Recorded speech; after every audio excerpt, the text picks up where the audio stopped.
Yo, what's up? Good morning mga idol. And welcome back again sa ating panibagong episode.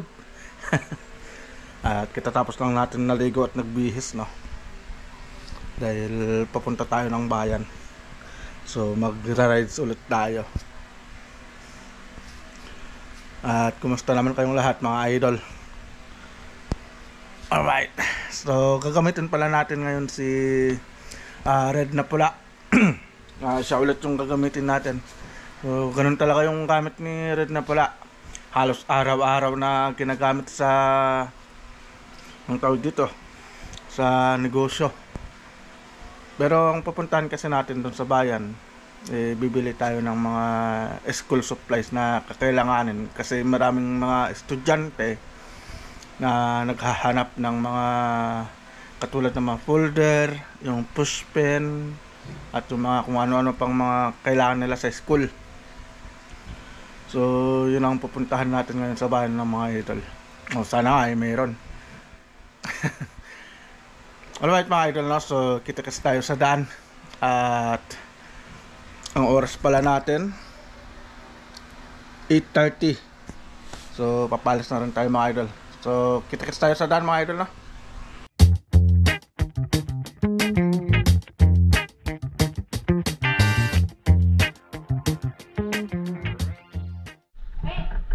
Alright mga idol, so hinahanda ko lang pala itong mga gamit natin. So ito pala yung nabili natin na reflectorized vest. So ito kasi yung mandatory ngayon dito sa buong Pangasinan na kailangan lahat ng mga riders, mga motorsiklo, mga tricycle driver, saka tricycle ay kailangan ay may ganito reflectorized vest. So yung mga motor pala natin ay nadikitin ko na. Papakita ko muna sa inyo mga idol, no? Ito nadikitan ko na ng mga reflectorized vest, reflectorized sticker sa mga motor natin kasi mandatory kasi dito sa bayan ng Anda mga idol, no? Kaya kailangan talaga mayroon kasi may nabasa kasi ako sa Facebook na nagsasabi na gastos lang daw ito sa mga riders. Oo nga naman, tama naman siya. Gumagastos yung mga riders para dyan, para lang sa safety nila.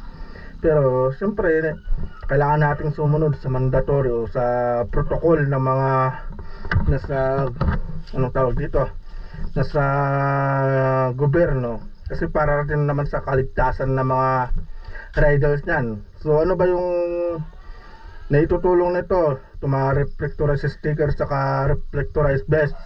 So ito kasi na nakakatulong to lalo na sa gabi kasi nakikita o parang nakikita ka sa gabi. Kasi meron kasi yung iba na minsan mahina yung ilaw, di ba? May mga ganon, mahina yung ilaw ng mga motor, mga sasakyan, mga tricycle pala. Sorry kasi hindi pala kasama ang mga four wheels dito. So motor lang saka tricycle. So mayroon kasi yung mga mahihina ang ilaw. So minsan hindi nakikita ng mga ibang driver o hindi napapansin. Kaya yun yung dahilan kaya nagpatupad sila ng ganyan para makita sila, makita yung mga riders lalo na pag gabi. So si Red na pula nalagyan ko na. Si Black Wave hindi pa, pero mamaya lalagyan natin. Pero ito si Raptor na pula ay nalagyan na natin mga idol, no. Ayan, nalagyan na natin sila harap sa kalikod. So yun yung mandatory kasi ng Pangasinan mga idol. So sa lahat pala ng mga pupunta ng Pangasinan ay kailangan meron kayong reflectorized vest. Tapos siyempre kailangan na rin siguro maglagay tayo ng ganito reflectorized sticker. Reflectorized sticker mga idol. Yun lang yung nice kong i-share, no? Para naman sa lahat ng mga gusto magpunta ng Pangasinan hindi na sila mahuli o maaberya. Kasi may multa kasi itong pag mahuli ka. First, nahuli mo may warning.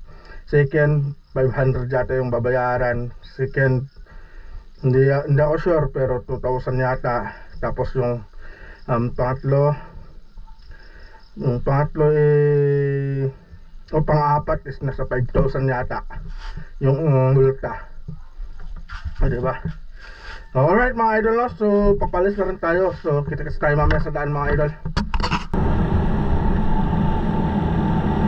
Alright mga idol, no?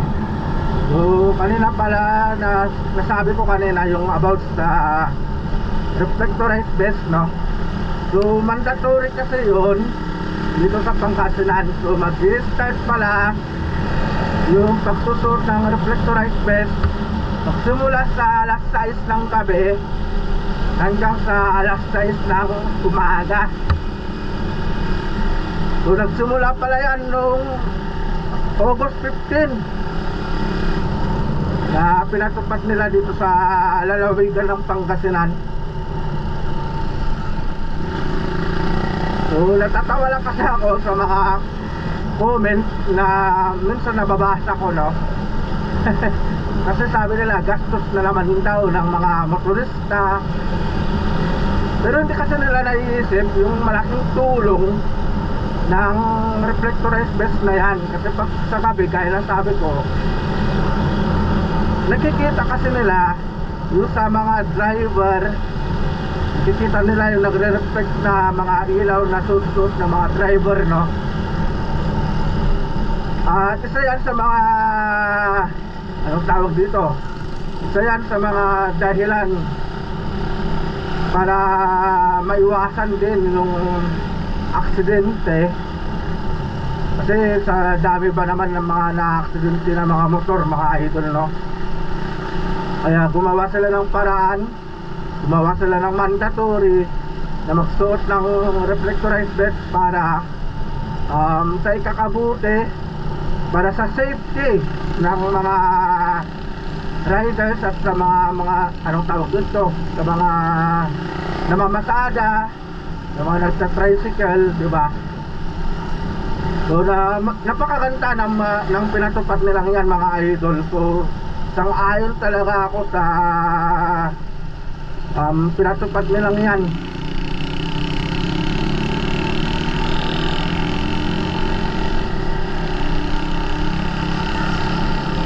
Isa naman dun sa anong tawag dun sa wala kang suot na kanyan, minsan ang dami kasi na aksidente.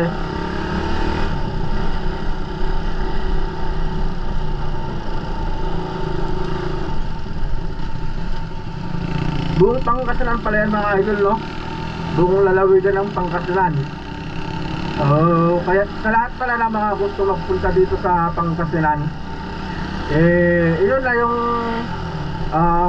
munting paalala ko na magsuot po tayo ng mga reflectorized vest para hindi na tayo maabala, hindi na tayo maabirya.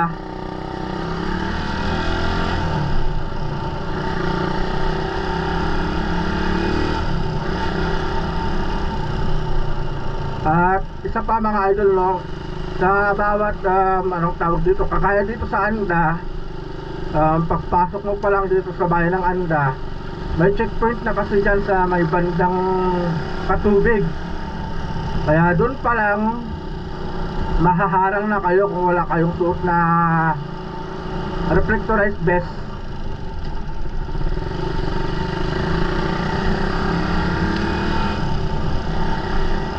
Kaya yun lang yung masasabi ko, no? Kailangan na lang natin sumunod sa mga patakaran na pinapatupad ng mga namumuno, dahil sa kaligtasan din naman natin yan, lalong lalo na sa mga motorista, sa mga riders at sa mga namamasada. Kagaya nito, yung tricycle na to, mayroon na rin siya, oh. May reflectorized vest na rin siya. Alright. Shout out sa kay Manong kung kanino man yon.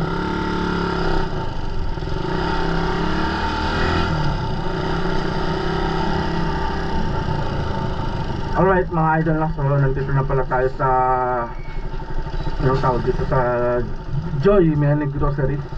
So may bibilhin lang pala tayo dito. At nandito na rin tayo sa bahay ng Anda. Alright, so bibili lang tayo saglit, tapos Kung tawag dito, alis din tayo agad. Alright. Alright mga idol, no. So nakabili na rin tayo ng folder saka push pin. Tapos nakabili na rin tayo ng gatas nung sa anak ni Bones. So tingnan nyo mga tricycle mga idol, oh. Mayroon na silang reflectorized sticker. So mandatory talaga yan. Napapansin nyo, no, halos karamihan na sa mga naka-tricycle ngayon mayroon ng ganyan mga idol.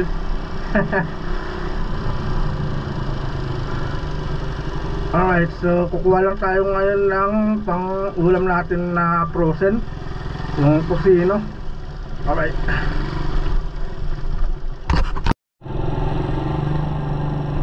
Pagkatapos natin kumuha ng frozen mga idol, no, so uwi na rin tayo. So yun lang yung sinadya natin dito sa bayan ng Anda.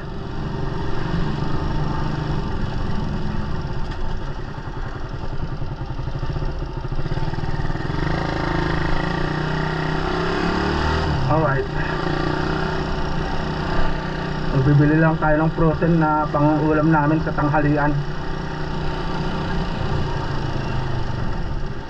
Alright.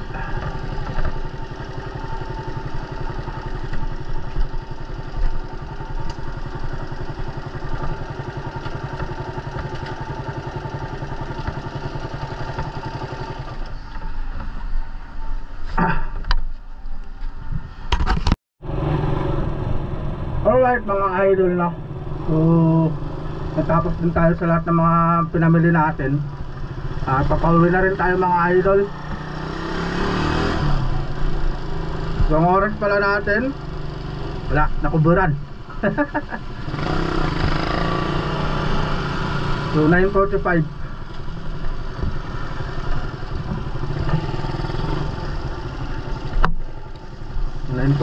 na. Tamang-tama, makakapagluto tayo ng tanghalian. Alright.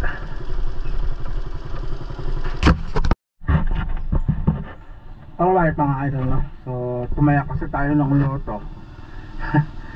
Baka sakaling manalo tayo. Tapos nakita ko tong motor na to, ang ganda, naka-display mga idol. Honda, mga 125 siguro to. Ganda, oh. Napaka rare ng ganitong motor na sa ngayon. Ganda, no? Mga sinaunang Honda. Yung mga malalakas mga idol, yung mga malalakas na motor noon.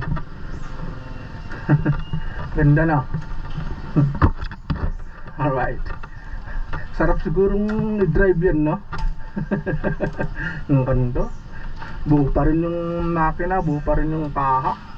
Tibay talaga mga sinunong motor noon, no? Alright, so papauwi na tayo mga idol.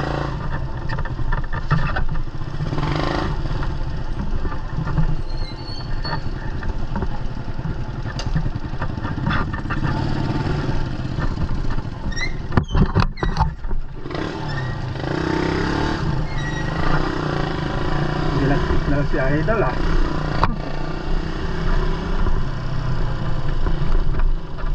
Alright, so munting paalala lang sa lahat ng mga papasok ng Pangasinan. So required po na magsuot ng reflectorized vest. So yung vlog natin ngayon, no, siyempre kailangan nating magpaalala sa mga kapwa nating mga motorista, mga riders, na mandatory na po dito sa Pangasinan ang pagsusuot ng reflectorized vest. Alright mga idol, no? So papauwi na rin tayo at nabili na natin lahat ng mga bibilihin natin.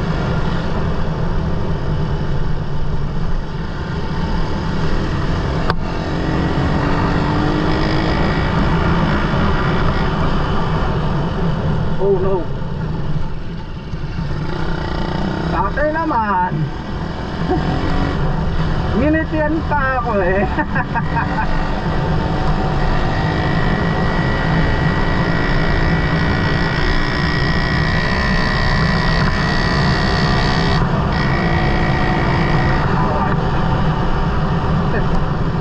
nag-chat yata si tatay sa atin, no? Buti na lang nakapag-preno tayo. May kausap eh. Oh, ganda oh.